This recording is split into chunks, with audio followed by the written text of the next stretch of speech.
A paz infinita de Deus nos abençoe a todos. Prosseguindo com nossas reflexões, hoje buscaremos o capítulo 12 de O Evangelho segundo o Espiritismo, terceira obra da codificação espírita, elaborada por Allan Kardec. Neste capítulo,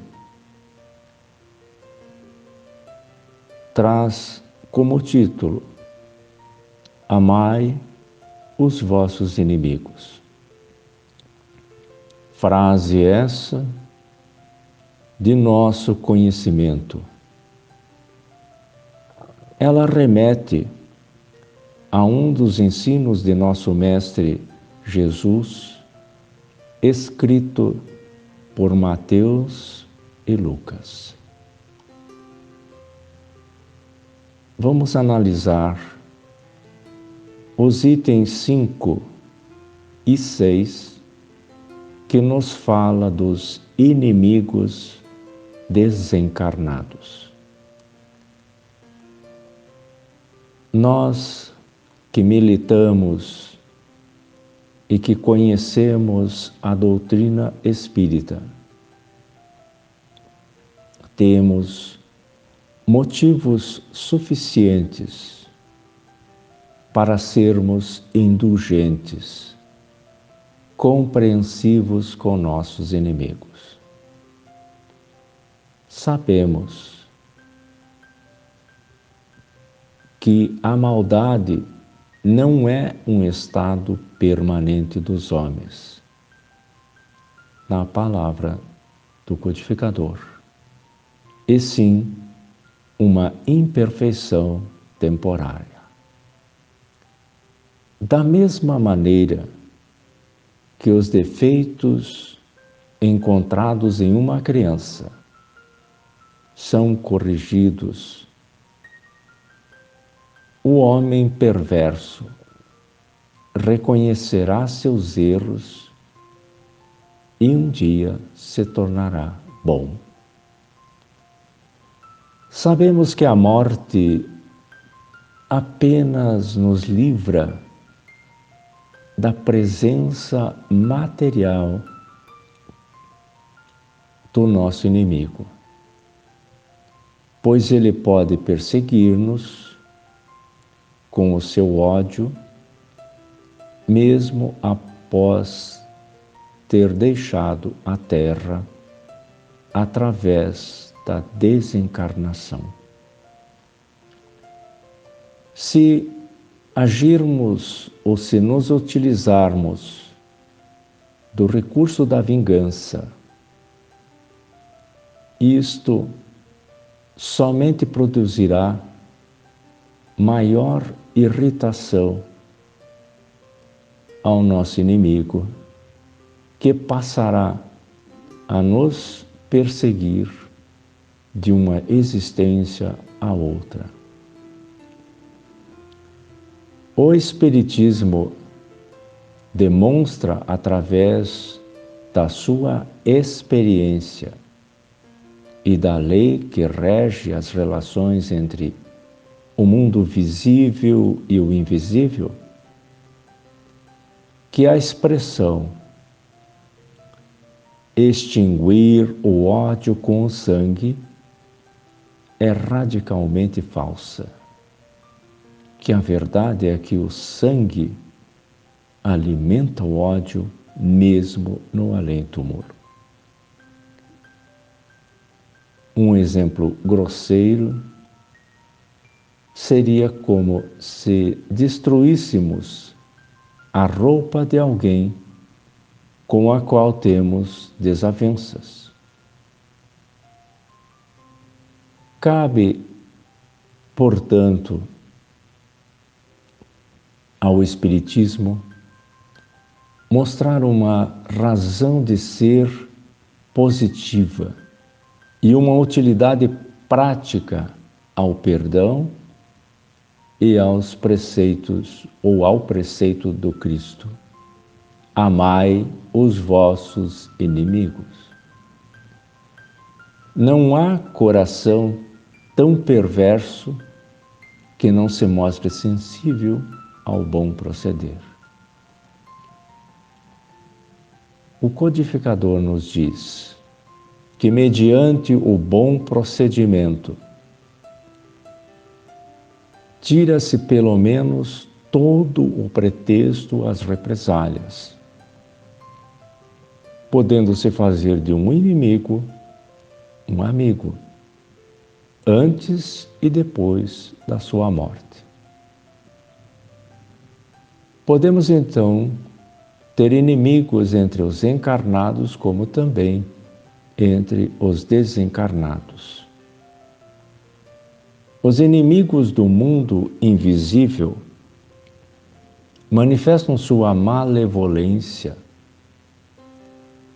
através das obsessões e subjugações, com a qual tanta gente se vê a braços e que representam um gênero de provações, as quais, como as outras, concorrem para o adiantamento do ser, que, desta maneira, as deve receber com resignação e como consequência da natureza inferior do globo terrestre. Se não houvesse homens maus na Terra, consequentemente, não haveria espíritos maus ao nosso derredor. Devemos, pois, utilizar da benevolência para com os inimigos encarnados, da mesma maneira com relação àqueles que se acham desencarnados. Antigamente, sacrificavam-se vítimas em ações sangrentas, com a finalidade de aplacar os deuses infernais, que não eram senão os maus espíritos. Aos deuses infernais sucederam-se os demônios, que são a mesma coisa. Ou seja, ontem chamávamos de deuses infernais, mais tarde, demônios. E o Espiritismo vem nos demonstrar que esses demônios nada mais são do que as almas dos homens perversos, que ainda não se despojaram dos instintos materiais. Ninguém consegue aplacá-los, serenar os seus impulsos, senão mediante do sacrifício do ódio que ainda existe. Isto é, pela ação da caridade.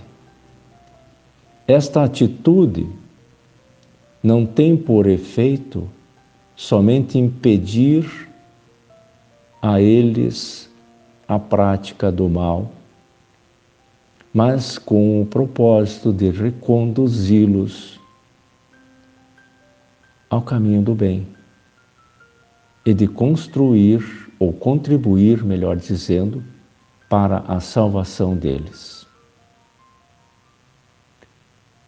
Concluímos que o mandamento amai os vossos inimigos não está circunscrito a esse âmbito acanhado do planeta Terra e nem da nossa presente vida. Antes, faz parte de uma grande lei esta de solidariedade e fraternidade universais. Resumindo, a maldade não é um estado permanente do homem. A morte não nos livra dos inimigos. Os inimigos do invisível manifestam-se através da subjugação e obsessão. E os inimigos são apaziguados pelo sacrifício dos vossos maus sentimentos. Então, como estamos agindo com nossos possíveis inimigos agora, neste exato momento? Que alimento estamos lhe fornecendo? Nossos pensamentos precisam ser renovados e cuidados. Mantermos a serenidade, não darmos vazão aos sentimentos de ódio. Esforcemo-nos ao máximo através da vigilância dos pensamentos, pois essa é a porta de entrada que precisa da nossa atenção. Fazermos boas leituras, assistirmos bons filmes e, principalmente, orar e vigiar. Muita paz a todos.